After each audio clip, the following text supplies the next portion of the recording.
Place à une étape compliquée dans la province des Marches pour cette quatrième étape du Giro d'Italia 1995. Le départ a été donné à Mondolfo. L'arrivée aura lieu donc à Loreto, 192 km que vous voyez avec la carte. Très compliqué donc.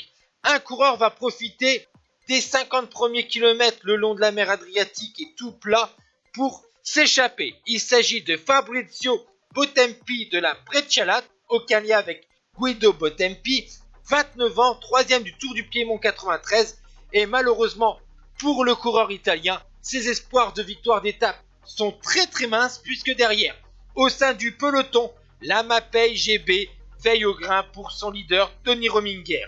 Le Suisse peut compter sur Nardello, Noé, Peña, González, Moleon, Unzaga et Tafi pour faire le travail à l'avant du peloton pour neutraliser par la suite les offensives des différents prétendants à la victoire d'étape. Et vous voyez ici le passage sur la ligne d'arrivée. Et oui, puisque l'arrivée se situe au sommet d'une bosse. Mais attention, sur ce circuit final à faire 4 fois long de 23 km, eh bien il y a une grosse difficulté pour gravir à Rocanati et ensuite la petite bosse finale pour l'arrivée à Loreto. Vous voyez qu'à l'avant de la course, Antonio Fonelli de la Morevita est revenu sur Botempi, mais le duo de tête sur ce circuit final où il reste encore 2 tours à faire, eh bien les deux hommes de tête sont repris par un peloton toujours emmené par la formation Mapei GB.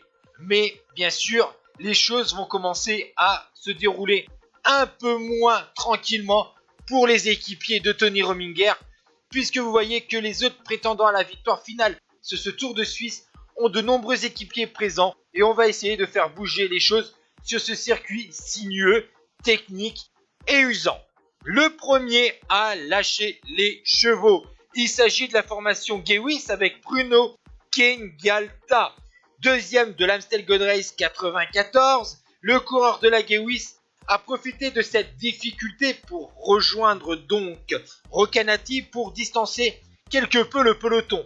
Il est vite rejoint par un jeune Italien de bientôt 24 ans, son nom Davide Rebellin de la formation MG Magnifico, 4e de Tirreno, de Milan-San Remo et du Tour de Romandie.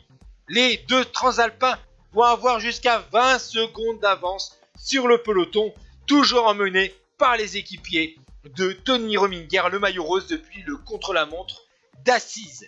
Derrière, le peloton est en ordre de marche. À noter quand même que des coureurs comme Mario Cipollini, bien sûr ça n'a pas été une surprise, a été distancé, mais Rolf Sørensen, lui, a été aussi lâché dans le peloton alors que c'est un coureur plutôt à l'aise sur les parcours vallonnés. Au sein du peloton, un coureur va profiter d'une petite bosse pour se détacher. Il s'agit de Claudio Capucci de la Carrera de Sar 51, deuxième du Giro 91-92, troisième du Giro 93, décevant sur le contre-la-montre d'Assise.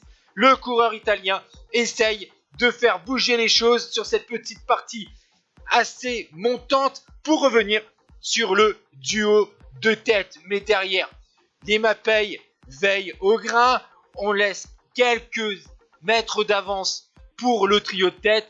On s'organise. Ensuite, il va y avoir la descente avant d'arriver dans le final à Loreto où il y a quelques kilomètres de plat. Mais attention à ces virages rapides et techniques puisqu'il va avoir des chutes qu'on va voir un peu plus tard. Derrière, c'est toujours la formation MG Magnifico et Gewis qui essayent de faire bouger les choses. Mais les Mapei, où il y a encore 3 équipiers autour de Tony Rominger, veillent au grain. Voici donc une des chutes avec un coureur de la formation Lamprey et un coureur de la formation Festina. Mais il n'y a pas de coureur favori dans cette chute. Donc on va se reconcentrer à nouveau sur le peloton et encore un Gewis à l'avant de la course. Il s'agit de Vyacheslav Bobrik, le coureur russe, donc compatriote d'Evgeny Berzin, tente sa chance dans ce dernier kilomètre difficile.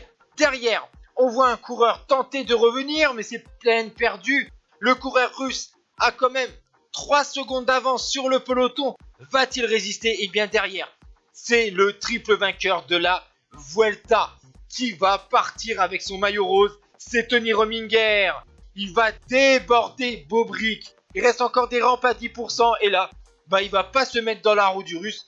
Il voit qu'il est en train de flancher, alors le Suisse accélère. Il sachant que les derniers mètres sont plutôt roulants, il sait qu'il doit faire un petit écart avant ces derniers mètres avant la ligne d'arrivée. Ce sera chose faite, puisque l'écart va monter même jusqu'à 5 secondes. Maurizio Fondriès va profiter des derniers mètres difficiles pour essayer de revenir sur le Suisse, mais c'est peine perdue. Tony Rominger décroche un deuxième bouquet après 5h30 de course derrière. Maurizio Fondriès prend la deuxième place. À 6 secondes, on voit passer Casagrande, Chiappucci, Zaina ou encore Evgeny Berzin. Et ben dis donc, Rominger pose déjà les fondements d'un futur succès sur ce Giro d'Italia après son succès sur le contre-la-montre. Il s'impose en puncher et au classement général, il compte déjà 51 secondes d'avance sur Maurizio Fondriès, 1,07 sur Casagrande et 1,15 sur le tenant du titre, Evgeny Berzin.